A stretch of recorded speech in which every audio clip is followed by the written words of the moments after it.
Varicose veins కి సరైన చికిత్స కోసం సంప్రదించండి ఎవిస్ హాస్పిటల్. నమస్కారం, మీరు చూస్తుంది సుమన్ టీవీ. నేను మీ కీర్తి. నాతో పాటు ఉన్నారు ప్రముఖ ఆస్ట్రాలజర్ బ్రహ్మశ్రీ నందిపట్ల శ్రీహరి శర్మ గురుగారు. నమస్కారం గురుగారు. వాగర్థావివ సంపృక్తౌ వాగర్థ ప్రతిపత్తయే జగతః పితరౌ వందే పార్వతీ పరమేశ్వరౌ. సదాశివ సమారంభాం శంకరాచార్య మధ్యమాం అస్మదాచార్య పర్యంతం వందే గురు పరంపరాం. ఆదిత్యాయ చ సోమాయ మంగళాయ బుధాయ చ గురు శుక్ర శనిభ్యశ్చ రాహవే కేతవే నమః. శృంగేరి జగద్గురు పీఠాధిపతులకి, కంచి పీఠాధిపతులకి నమస్కారములు తెలియజేసుకుంటూ కార్యక్రమాన్ని ప్రారంభిద్దాం. గురుగారు, ప్రతి కన్న తల్లి కూడా తమ పిల్లలు దీర్ఘాయుషులుగా ఉండాలని మనస్ఫూర్తిగా కోరుకుంటుంటుంది. అకాల మరణాలు అలాంటివి జరగకూడదు, వాళ్ళ కళ్ళ ముందైతే అస్సలు జరగకూడదని కోరుకుంటుంది. అలాగే కొంతమంది ఆడవాళ్ళకు కూడా మాంగళ్య దోషాలు అవి ఉంటూ ఉంటాయి గురుగారు, మహిళలకి. సో పెళ్లి కోసం చాలా ఆలోచిస్తూ పరితపిస్తూ ఉంటారు. అలాగా వాళ్ళు కూడా దీర్ఘ సుమంగళిగా ఉండాలంటే ఇప్పుడు రాబోయే ఈ సోమావతి అమావాస్యని బాగా సద్వినియోగం చేసుకుంటే గనక ఇలాంటి దోషాలన్నీ తొలగిపోతాయి అంటున్నారు. అసలు సోమావతి అమావాస్య అంటే ఏంటి, ఎలాంటి పరిహారాలు పాటించాలి, దయచేసి తెలియజేయగలరు? తప్పకుండానమ్మా. మన వీక్షించేటువంటి మన సుమన్ టీవీ ప్రేక్షకుల కోసం ఎప్పుడు కూడా వాస్తవమైనటువంటి పురాణాల యొక్క అంతర్గతమైనటువంటి రహస్యాల్ని మనం తెలియచేసుకుంటూ వస్తున్నాం. ఇప్పుడు నేను చెప్పబోయేటువంటి విధానం కూడా వాస్తవంగా జరిగినటువంటి విధానం. అంటే మనకు ఈ సోమవారం నాడు అమావాస్య కలిసి వస్తున్నటువంటి రోజున సోమవతి అమావాస్య అని అంటారు. ఎందుకు ఈ విధమైనటువంటిది వచ్చిందంటే రెండు గాథలు మనకు పురాణంలో వస్తున్నాయి. అంటే మనం క్లుప్తంగా తెలియచేసుకున్నట్లయితే, తండ్రి ఆజ్ఞ ఇవ్వకుండా, తండ్రి పిలవకుండా, పిలవని పేరంటానికి వెళ్ళి భర్త వద్దని వారిస్తున్నా వినకుండా పుట్టింటికి వెళ్ళి కార్యక్రమం దక్షయజ్ఞం కోసం వెళ్ళింది సతీదేవి. కానీ అక్కడ అవమానించబడిన తరువాత, ఆ అవమానించబడినటువంటి సందర్భంలో నా భర్త మాట వినకుండా వచ్చానని చెప్పి నా భర్తకి నేను ఎలా మోహం చూపించుకోను అని చెప్పి అక్కడక్కడనే అగ్నికి దగ్ధమైపోతుంది సతీదేవి. ఇది ఇంతటా ఈ వార్త తెలుసుకున్నటువంటి పరమేశ్వరుడు అగ్రహోత్రగ్రుడి తన జటాజూడము నుంచి ఒక జటని మనకు విసరగా అక్కడి నుంచి వీరభద్రుడు ఉత్పన్నమయ్యాడు. ఎందుకోసం వచ్చాడు? దక్ష యజ్ఞాన్ని ధ్వంసం చేయడానికి, అందులో ఉన్నటువంటి వాళ్ళని సంహరించడానికి. అందులో ఈశ్వరుడు తప్ప మిగతా అందరు దేవతలు వెళ్ళారు. వెళ్ళిన తర్వాత అందరినీ ఏకభాగాన దండిస్తున్నాడు వీరభద్రుడు. అందులో సూర్య భగవానుడు ఉన్నాడు, చంద్రుడు ఉన్నాడు.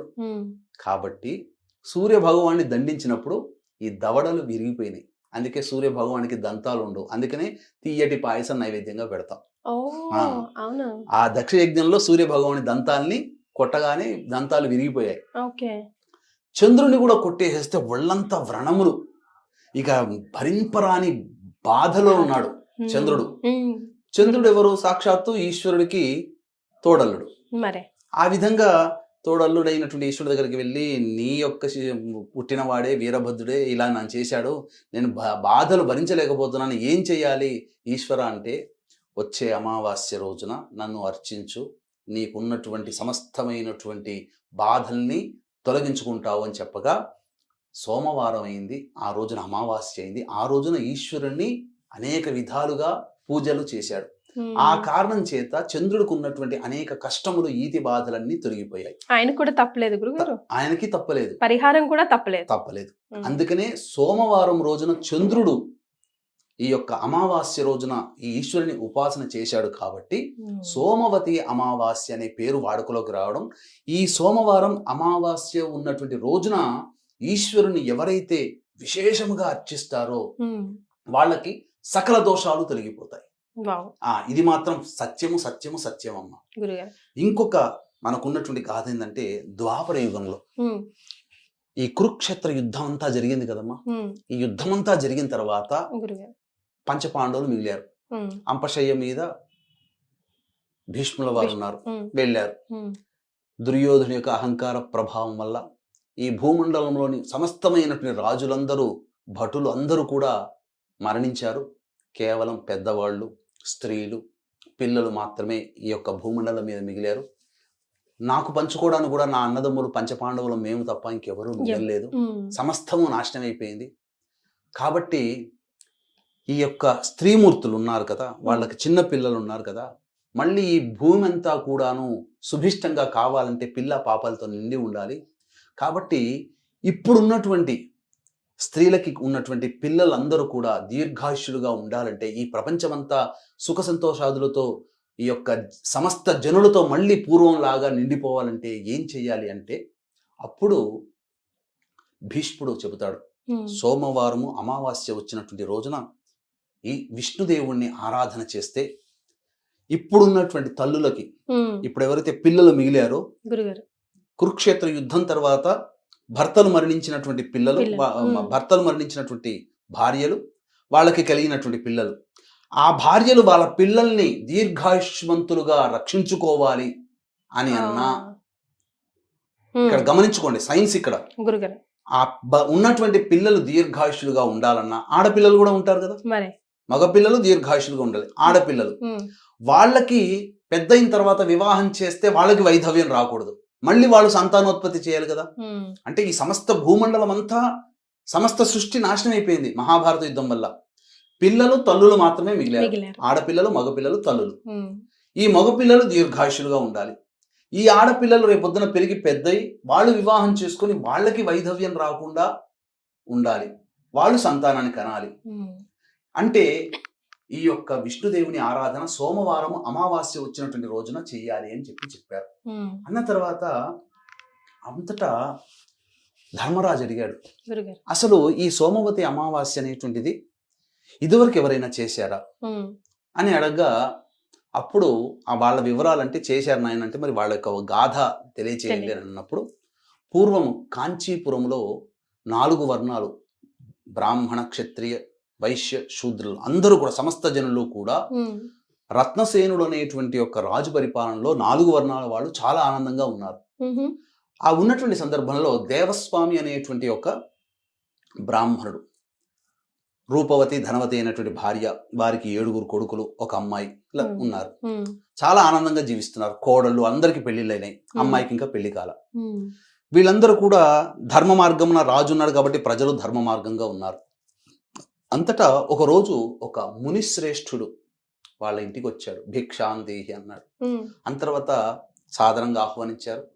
తర్వాత ఆ కోడళ్ళందరూ కూడా చక్కగా అతిథి సత్కారాలు చేసి ప్రతి వాళ్ళు వాళ్ళకు తోచినటువంటి దానములు చేశారు, భోజనం అతిథి మర్యాదలు చేశారు. చేసిన తర్వాత చక్కటి సంతానవతి కామ్మ అని చెప్పి దీవించడం, దీర్ఘ సుమంగళి భవ అని దీవించడం చేశాడు మునిశ్రేష్ఠుడు. తర్వాత అమ్మాయి ఉంది కదా, ఆ అమ్మాయిని కూడా పిలిపించి నమస్కరింపజేస్తే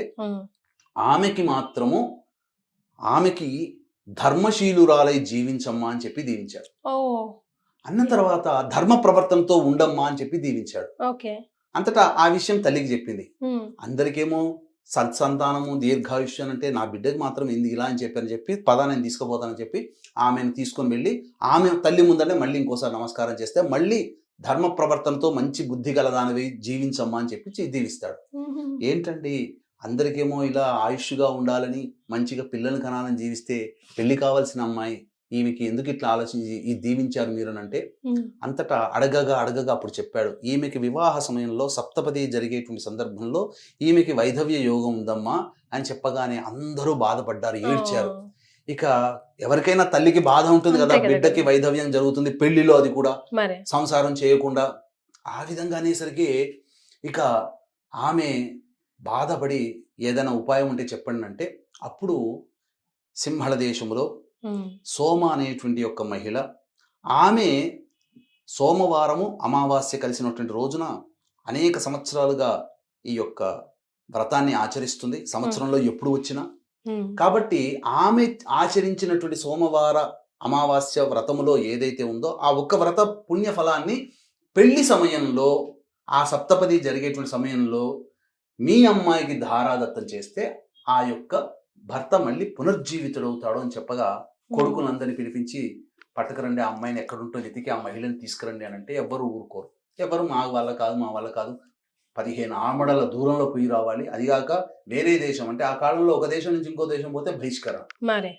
కాబట్టి తండ్రి కూడా ఇప్పుడు తల్లిదండ్రులకు బాధ ఉంటుంది కదా, నేను వెళ్తాను అని చెప్పగా, అంతటా చిన్న కొడుకు, ఆ చిన్న కొడుకు నేను పోతానన్నా, నువ్వు ఎందుకు నాన్న నువ్వు కష్టపడడం, నేను వెళ్తానని చెప్పి తన చెల్లిని తీసుకొని వెళ్ళి ఆ విధంగా సింహళ దేశానికి వెళ్తాడు. ఉమ్. వెళ్ళిన తర్వాత సోమ అనేటువంటి చాకలి, ఓ.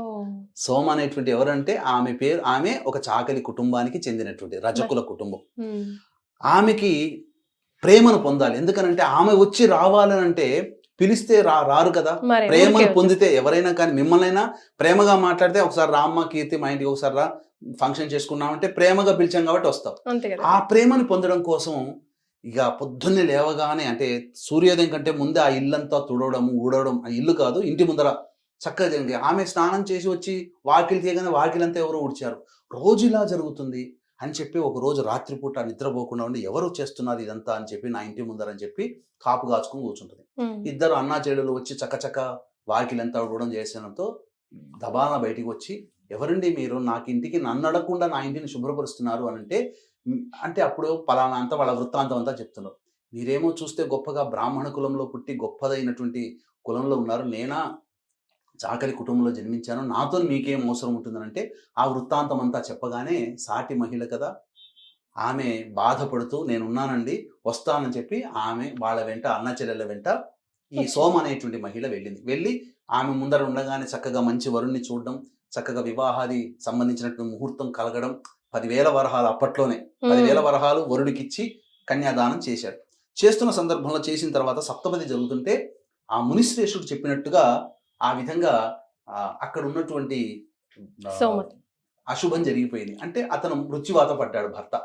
వెంబడే తన యొక్క సోమవార వ్రతంలో ఉన్నటువంటి ఒక వ్రత పుణ్యాన్ని అంతా నీకు ధారాదత్తం చేస్తున్నాను, నీ భర్త పునరుజ్జీవితుడు అవుగాక అని చెప్పి ఆమె చేతిలో నీళ్లు వదిలేస్తుంది సోమ. వెంబడే ఆ వ్రత ప్రభావం వల్ల, ఆ ఒక్కరోజు చేసినటువంటి పుణ్యవ్రత ప్రభావం వల్ల మళ్ళీ భర్త పునరుజ్జీవితుడు అవుతాడు.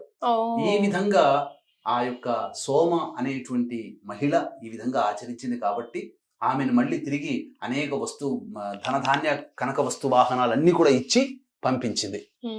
కాబట్టి ఆ రోజు నుంచి సోమవారము అమావాస్య, సోమవతి అమావాస్య అనేటువంటిది ఆ సోమ అనేటువంటి ఆమె ద్వారా కూడా ప్రాచుర్యంలోకి వచ్చింది. కాబట్టి ఈ సోమవారం అమావాస్య రోజున ఎలాంటి విధానాలు ఆచరించాలో మనం తెలుసుకుందాం. మరి ఏం చేయాలంటారు గురుగారు? అంటే జనరల్గా ఈ రెమెడీస్ చేయండి, ఆ రెమెడీస్ చేయండి అని చెప్పకుండా మీరు ప్రమాణ సైతం మనకి స్టోరీ విధంగా ఎలా జరిగింది పురాణాల్లో కూడా చెప్పారు కాబట్టి గూస్ బంప్స్ వచ్చాయి గురుగారు. మరి మేమంతా ఎలా చేసుకోవాలి నార్మల్ హ్యూమన్ బీయింగ్స్? ఇదంతా కూడా కురుక్షేత్రంలో ఘటన జరిగింది, ఇది వాస్తవం. అదే అంతటా ధర్మరాజు ఏం చేశాడు, ఈ వ్రతాన్ని అంతా కూడా భీష్ముడి ద్వారా తెలుసుకొని తన యొక్క కోడలు, అర్జునుని కోడలు ఎవరు, సుభద్ర, ఆమె చేత చేయించాడు. చేయించినటువంటి కారణం చేత ఆ వ్రత ప్రభావం వల్ల అశ్వత్థామ వదిలినటువంటి నారాయణాస్త్ర ప్రభావానికి గురి కాకుండా జన్మించాడు. మృత సంజీవుడు అయ్యాడు. చనిపోవాల్సినటువంటి బాలుడు మళ్ళీ తిరిగి జన్మించాడు కాబట్టి మృత సంజీవుడు అయ్యాడు. కాబట్టి ఈ వ్రతాన్ని ఎవరైతే ఆచరిస్తారో ఆడపిల్లలకి వైధవ్యం తొలగిపోతుంది, పెళ్లి కాని అమ్మాయిలకి దీర్ఘాయుష్మంతుడైనటువంటి భర్త లభిస్తాడు. ఏ మహిళ అయితే ఈ యొక్క వ్రత విధానాన్ని ఆచరిస్తుందో ఆమెకి భవిష్యత్తులో భర్త అనేటువంటిది వైధవ్యం కలగదు, భర్త చనిపోరు. ఇక సంతానం కలిగినటువంటి ప్రతి స్త్రీ ఆ కురుక్షేత్ర యుద్ధం తర్వాత భీష్మ పితామహ ద్వారా తెలుసుకున్నటువంటి ధర్మరాజు ప్రపంచమంతా చాటింపు చేయడం వల్ల, అందరూ ఆచరించడం వల్ల అందరూ పిల్లలు దీర్ఘాయుష్మంతులై తిరిగి ఈ భూమండలాన్ని మళ్ళీ పునఃసృష్టి చేయగలిగే శక్తిని పొందారు. మనందరం వాళ్ళ సంతానమే. కాబట్టి ఇక్కడ మనం తెలుసుకోవాల్సింది ఏంటంటే పిల్లలకి దీర్ఘాయుష్షు, పెళ్లి కాని అమ్మాయిలకి వైధవ్యం ఉండదు. ఆల్రెడీ పెళ్ళైనటువంటి అమ్మాయిలకి పిల్లలు చనిపోకుండా ఉంటారు, భర్తలు చనిపోకుండా ఉంటారు, వైధవ్యమే ఉండదు. అసలు చెప్పాలంటే మగపిల్లలకి భర్తలకి అసలు మరణమే ఉండదు. ఇది చేయడం వల్ల వాళ్ళకి అంటే భగవంతుడు అక్షరాలా ఇచ్చినటువంటి ఆయుష్ని మనం పొందుతాం. 120 సంవత్సరాలు మానవ జీవితం, శతాధిక సంవత్సరాలు జీవించగలుగుతాం. ఇది చెయ్యాలి. ఏ విధంగా చెయ్యాలి అని అంటే రావి చెట్టు దగ్గర, అంటే మనము ఏ పరిహారం అయినప్పటికీ కూడాను ప్రధానంగా 2 పరిహారాలు ఎక్కడైనా ఎప్పుడైనా కానీ. ఒకటి మనం చేసుకోగలిగేటువంటి పరిహారం, 2 బ్రాహ్మణుల ద్వారా చేయించుకోగలిగిన పరిహారం. ఈ డిసెంబర్ 30వ తారీఖు రోజున అత్యద్భుతమైనటువంటి రోజు, సోమవారము అమావాస్య, సోమవతి అమావాస్య, పైగా మూలా నక్షత్రంతో ఉన్నటువంటి అమావాస్య. రాహువు ఏంటంటే గత జన్మ కర్మదోషాలని రాహు అనుభవింపచేస్తే భవిష్యత్తులో వచ్చేటువంటి యొక్క జన్మకు సంబంధించినటువంటి పుణ్య పాప ఫలాన్ని కేతు అనుగ్రహిస్తాడు. ఆ కేతువు నక్షత్రం మూలా నక్షత్రం. సృష్టికి ప్రారంభం ఆ ధనుస్సులో ఈ మూలా నక్షత్రంలోనే జరిగింది బ్రహ్మదేవుడు. అందుకనే మూలం, సృష్టికి మూలము కాబట్టే మూలము, సృష్టి ప్రారంభమైనటువంటి నక్షత్రము మూల, అందుకనే అది మూలా నక్షత్రం అయ్యింది. ఈ యొక్క మూలా నక్షత్రంలోనే సృష్టిని ప్రారంభించాడు బ్రహ్మదేవుడు.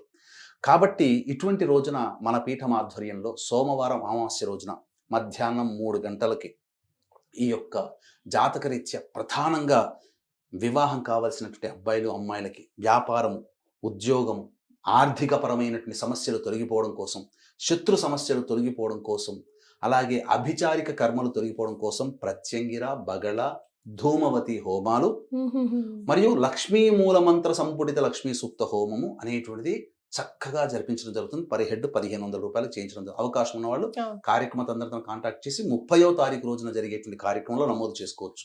అలాగే శనివారం శని త్రయోదశి 28వ తారీఖు రోజున వచ్చింది. కాబట్టి ఈ శని త్రయోదశి రోజున కూడా 12 రాశులకి సంబంధించినటువంటి హోమాలు అనేటువంటివి, ఈ యొక్క శని దోష నివారణ హోమాలు చేయిస్తున్నాం. కాబట్టి అవకాశం ఉన్న వాళ్ళు వాటికి కూడా పర్ హెడ్ 1500 రూపాయలకి నమోదు చేసుకోవచ్చు. ఇక ఎటువంటి పరిహారం ఆ రోజు పాటించాలి అని అంటే, ఆ సోమవారం అమావాస్య రోజున ఒక శివ పురాణాంతర్గతంగా ఈశ్వరుని ఆరాధన చేయాలి. అది ఎట్లాగో ఆ రోజున ఖచ్చితంగా ఈ యొక్క దేవాలయంలో, శివాలయంలోకి చేరుకొని ఈశ్వరుణ్ణి మనసారా అర్చిస్తూ మనస్సునే ప్రధానంగా పెట్టి అభిషేకము చేయాలి, అర్చన చేయాలి. ఇది ఒక పరిహారం అమ్మ. గురుగారు, ఎంత శక్తి ఉంటే అంత శక్తిగా చేయాలి. కనీసం మంచినీళ్లతోనైనా కానీ చేయాలి, వివిధ రకాల పండ్ల రసాలతోనే చేయాలి. ఇక రెండవది, రావి చెట్టు దగ్గర చేరుకొని ఆ రావి చెట్టు దగ్గర లక్ష్మీనారాయణుల యొక్క చిత్రపటాన్ని మనము తూర్పు వైపు ఫేస్ పెట్టాలి. పెట్టి ఆ రావి చెట్టు మొదట్లో చక్కగా ఒక పీట వేసి, ఆ పీట మీద అష్టదళ పద్మం వేసి, పసుపు రాసి అష్టదళ పద్మం వేసి, దాని మీద ఒక తెల్లటి బట్ట పెట్టి, దాని మీద ఈ యొక్క సంబంధించినటువంటి చిత్రపటాన్ని పెట్టి చక్కగా పూలమాల వేసి, ఆ యొక్క ముందర చిత్రపటం ముందర బట్ట ఉంటుంది కదా, చక్కగా బట్ట ముందర 1 కిలోంబావు బియ్యం వేసి, దాని మధ్యలో ఒక రాగి కలశము, దాని నిండా నీళ్లు పెట్టి, మామిడాకులు వేసి, కొబ్బరికాయ పెట్టి, అప్పుడు ఈ లక్ష్మీనారాయణ వ్రతం అని ఒకటి ఉంటుంది, ఆ వ్రతాన్ని ఆచరించాలి. అంటే లేదా ఆ యొక్క సోమవతి అమావాస్య సందర్భంగా లక్ష్మీ నారాయణుని యొక్క పూజ చేసుకోవాలి. పురుష సూక్త విధానంగానా కానీ, లేదా లక్ష్మీ సూక్త విధానంగా పూజ చేసుకోవాలి. మీరైనా సొంతంగా చేసుకోవచ్చు, లేదా బ్రాహ్మణుడి ద్వారా చేసుకోవచ్చు. ఆ చేసుకున్న తర్వాత ఇప్పుడు మనం ఇంతకు ముందు 2 కథలు చెప్పుకున్నాం కదా, ఆ 2 కథల్ని ఒకసారి చదువుకోవాలి, మనసులో స్మరించుకోవాలి. తదనంతరం ఆ యొక్క ఉద్యాపన అనేటువంటిది ఏంటంటే, ఆ సంబంధించి ఒక నల్లటి దారాన్ని రావి చెట్టుకి చుట్టూ నారాయణాయ నమః, నారాయణాయ నమః అనుకుంటూ నల్లటి దారాన్ని 108 ప్రదక్షిణలు 108 సార్లు చుట్టాలి. ఆ విధంగా చుట్టగలిగి ఉండి తర్వాత ఆ యొక్క చిత్రపటానికి, ఆ కలశానికి నమస్కారం చేసుకొని ఉద్యాపన చెప్పాలి. ఈ విధంగా చేసినటువంటి వ్యక్తికి సమస్తమైనటువంటి కష్టములు తొలగిపోతాయి. 2025వ సంవత్సరం భవిష్యత్తు ఎలా ఉంటుందో మనకు తెలియదు. ఏ రాశిలో జన్మించిన వాళ్ళకైనా. ఎందుకు అనంటే కేతువు భవిష్యత్తుని సూచిస్తాడు. ఈ భవిష్యత్తులో రాబోయే కష్టాలకి ఈ యొక్క లక్ష్మీనారాయణ వ్రతం ఆచరించడం మరియు ఈశ్వర ఆరాధన శివాలయంలో చేయడం, 2 ఈ యొక్క సోమవారం అమావాస్య కలిసినటువంటి రోజున చేయడం వల్ల ఈ 12 రాశులలో మేష, వృషభ, మిథున, కర్కాటక, సింహ, తుల, వృశ్చిక, మకర, కుంభ, మీన రాశుల్లో జన్మించిన వాళ్ళకందరికీ కూడా ఈ యొక్క కష్టం 2025 సంవత్సరంలో వచ్చే కష్టములన్నీ కూడా తొలగిపోతాయి. నన్ను నమ్మండి అమ్మ. ఎందుకనంటే 2024లో ఏం కష్టాలు పడ్డామో, ఏం ఇబ్బందులు పడ్డామో అందరికీ అంతర్గతంగా తెలుసు. మానసికంగా చాలా బాధలు పడి ఉంటారు, శారీరకంగా బాధలు పడి ఉంటారు. ఇక వచ్చే సంవత్సరమైనా ఆనందంగా గడపాలనేటువంటి ఒక సదుద్దేశంతో నన్ను నమ్మి ఈ చెప్పినటువంటి 2 పరిహారాలు చేయండి. తప్పకుండా 2025లో కష్టములు వస్తాయి. ఆ వచ్చినవి వచ్చినట్టుగానే వెనక్కి వెళ్ళిపోతాయి, మనల్ని బాధించవు. అప్పుడు తెలుసుకుంటాం, ఆ రోజున పలానా శ్రీహరి శర్మ గారు చెప్పినటువంటి మాట ప్రకారము ఈ యొక్క కార్యక్రమాన్ని నేను ఆచరించాను, తత్ఫలితంగా నా కష్టములు తొలగిపోయాయి, అదంతా ఆ శివకేశవుల యొక్క అనుగ్రహమే అని చెప్పి అప్పుడు నమ్ముతారు. అప్పుడు మనస్సు ఉప్పొంగుతుంది. ఆ విధంగా దైవ అనుగ్రహాన్ని పొందుతారమ్మా. అది అనుభవించినప్పుడు మాత్రమే తెలుస్తుంది తప్ప మనం చెప్పినంత మాత్రాన, చేసినంత మాత్రాన అది అనుభవైక్యం కావాలి. అన్నం ఉడకాలన్నా పెడితే కుక్కర్లోనైనా 15-20 నిమిషాలు పడుతుంది. మరి మరి పూజ చేసిన ఆ ప్రతిఫలం అంటే కష్టాలు వచ్చి తొలగిపోయినప్పుడు దాని ఫలితం మనం అర్థమవుతుంది. ఖచ్చితంగా మనం ఆ పుణ్యాన్ని మనం పొందుతాము అనడంలో ఏమాత్రం సందేహం లేదు. ఎస్ భలే చెప్పారు గురుగారు. సోమవారం సోమవతి అమావాస్య గురించి, ఆ గాథతో పాటుగా పాటించాల్సిన పరిహారాల గురించి చాలా సంతోషం అండి. ధన్యవాదాలు. సర్వం శ్రీ ఉమామహేశ్వర పర బ్రహ్మార్పణమస్తు.